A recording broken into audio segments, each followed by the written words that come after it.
Well, the new year gives us a chance for a fresh set of goals, including saving more money. That's what we all need to do. So financial advisor Hannah Sorensen's here to give us some money saving tips to kickstart the new year. You always tell us the sooner we do it, the better, but some people forgot. And especially with Christmas, we get wrapped up in spending, but now's the time to start planning to save. It's a great time to make a plan for next year. You know, we've spent all the money on Christmas gifts. Hopefully we're done with that. And it's a great time to make a plan for the new year so you can start off on a good foot. Okay, and how can, what kind of plan should they make and stick to this plan too? So just having an idea of what your goal is the place you want to start. You know, think about that. You have a certain dollar amount you want to save in a certain amount of time.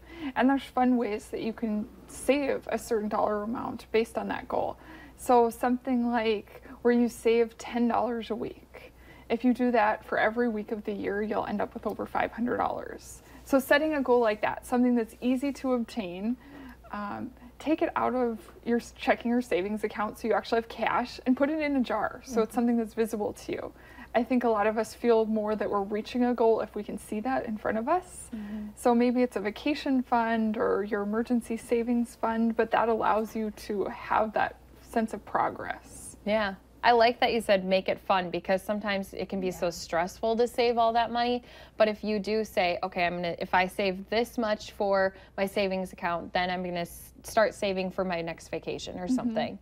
Yeah, you have to take it in little bits, I think. You know, look at a 12-week period. If you can save $25 a week, you know, that's really only going out to eat a few times. So it's a lot more manageable than people think, instead of looking at it as the whole year and I need to save maybe an emergency fund. When people hear 3 to 6 months of their living expenses, that's pretty overwhelming.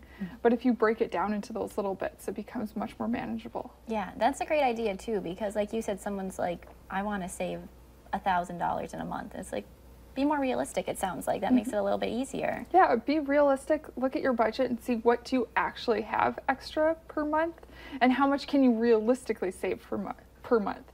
I mean, somebody might be able to save $500 every 2 weeks. There are people that can do that, but you have to be realistic to yourself to say, can I do this? Where do I need to start out with, and what can I stick to? And it's all about creating that budget, knowing, okay, I can only do this much a week, and then sticking to it too. That accountability for yourself, maybe tell someone about it. That's something you've always mentioned too. Absolutely, being accountable, being consistent, rather than saying, I'm gonna save, 10% of my paycheck, and then you realize, oh my gosh, I don't have money for groceries, so I'm putting things on a credit card that I'm not paying off monthly. So being realistic with yourself, and then telling whether it's your spouse or a coworker, make it out a challenge with coworkers that you're working towards savings, because that can help you from going out to eat for lunch every day. If you're working together towards that, you can remind each other, hey, we need to pack a lunch so we can save money. I think another thing too is you need to look around your house. Are there things here that we've bought that we haven't used? Can we return them? Can we sell them? Absolutely. There's sites online. Everybody's probably seen on Facebook Marketplace that pops up where there's people selling things, and maybe that's something that you can look at doing. There's websites like Tradesy where you can sell shoes or clothes that you may not have worn.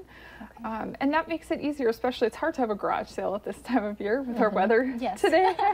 A little chilly to think about that, but find where you might have dollars in your house to earn a little bit of extra money. If you start looking, that's when you start to find stuff like, so many things you could sell, or different ways to save money that you probably didn't even think about. Yeah.